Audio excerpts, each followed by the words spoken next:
Ahir per la nit vàrem arribar de Benavente a Mota del Marquès i aquest matí, havent esmorzat, visitarem els llocs més rellevants del poble. La bona ubicació al costat de l'autopista A6 li ha permès comptar amb una bona infraestructura hotelera i de restaurants.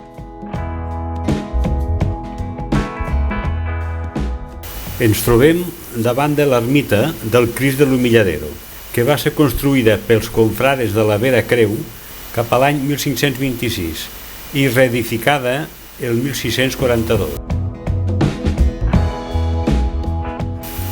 Entrant al poble, el primer que es veu a lo lluny és la impressionant església de Sant Martí, que és un edifici del segle XVI en estil gòtic renaixentista, que consta de 3 naus cobertes per una volta de creueria. Destaquen en gran manera tant la bella portada plateresca amb un buit de mig punt com la torre de 5 cossos aixecada a principis del segle XVIII.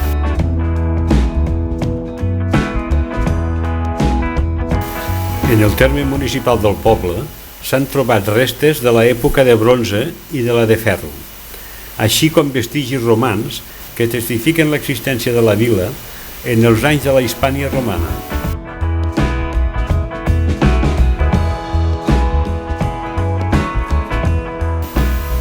En el transcurs de la seva existència, el nom del poble ha sofert modificacions.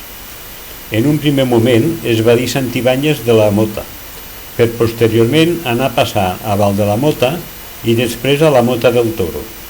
A la fi del segle XVI, Felip II concedeix a don Rodrigo Ulloa el títol de Marquès de la Mota, de manera que la vila va passar a dir-se la Mota del Marquès, i al segle XVIII el marquesat de la Mota va recaure en la casa d'Alba.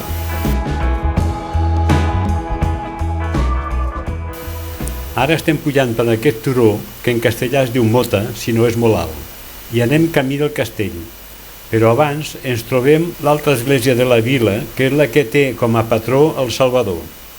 Es va construir al segle XVI i només roman en peu i en molt mal estat la façana. Com a curiositat, les reixes d'aquesta església es troben a la cosmopolita ciutat de Nova York.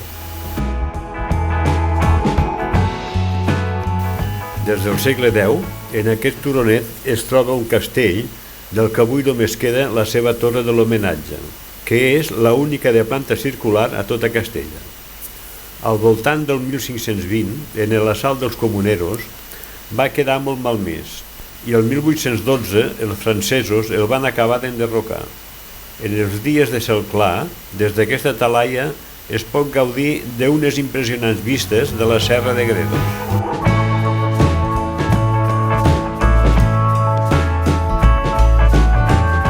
Un altre edifici d'importància al poble és el Palau dels Marquesos d'Ulloa, del segle XVI.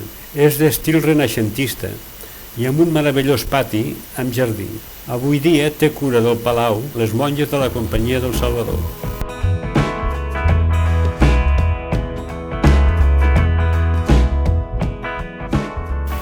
Viatjar per Espanya a lo llarg i ample del seu territori depara al viatger llocs sorprenents, encara que no reflecteixi a les guies de turisme, com ens ha passat aquí a Mota del Marquès, que és un lloc d'obligada visita pels amants de la història.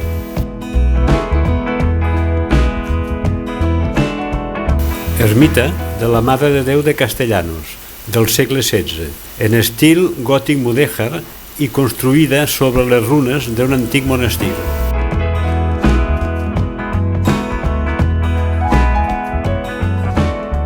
En aquesta ermita posem fi a la visita a Mota del Marquès. Ens anirem a dinar i per la tarda marxarem cap al Mazán, que és un altre poble ple d'història. Almazán, el topònim, deriva de l'àrab fortificat, nom comú en la toponímia àrab. Es troba a 32 quilòmetres de Sòria i el riu Duero passa a tocar de les seves muralles. És el nucli de serveis d'una extensa comarca rural. Compta en l'actualitat amb una població d'aproximadament 6.000 habitants, organitzats en diversos nuclis de les rodalies.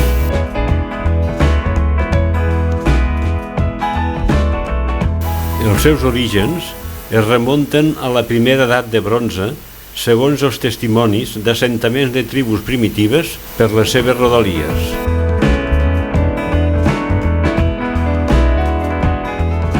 També s'han trobat vestigis dels romans corresponents a 140 anys abans de Crist en el seu pas camí del setge de Numància.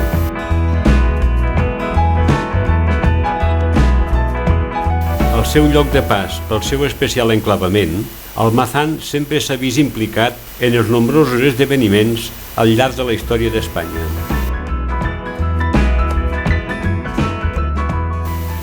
L'any 1068, Almazán és reconquerida pels cristians per Alfons VI de Lleó, encara que poc després va ser recuperada pels àrabs.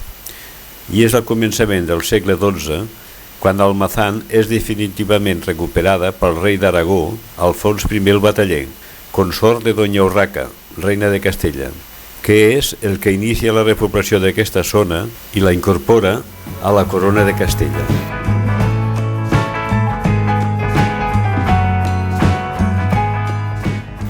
Per l'abans de la Reconquesta, van sorgir noves migracions des de l'interior cap a les regions recent conquerides del sud de la península. I aquest desplaçament van afectar les comarques del Duero, ja que els seus habitants, en gran part precaris agricultors, miraven de millorar les seves condicions de vida en altres llocs més pròspers.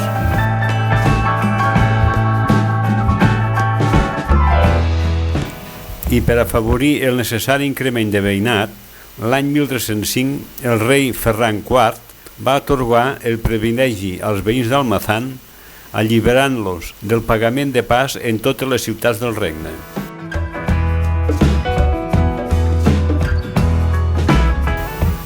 Fins en 17 ocasions van estar aquí els reis catòlics i durant 3 mesos de l'any 1496 van convertir la vila en cort, al palau de don Antonio Hurtado de Mendoza i senyor d'Almazán.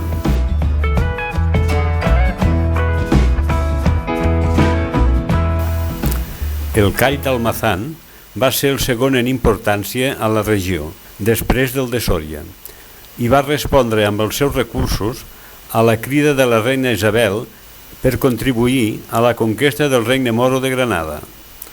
Aconseguida aquesta memorable empresa, es va dictar l'ordre d'expulsió dels jueus, i no va ser per motius de raça, sinó per diferències religioses i econòmiques.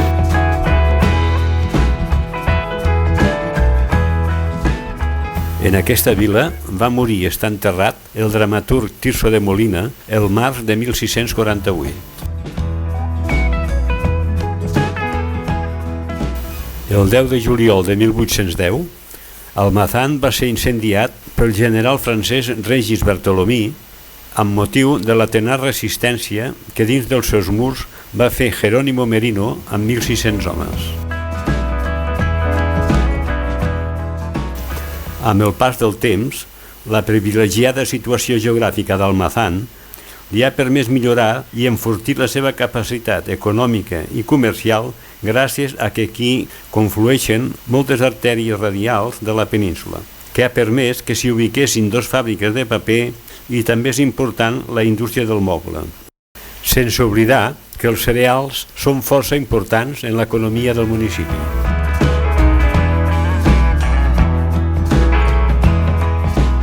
I amb la imatge de les paciencias, dolç típic d'Almazán, donen fi al capítol 4 de 4 i últim de la nostra sortida per la península.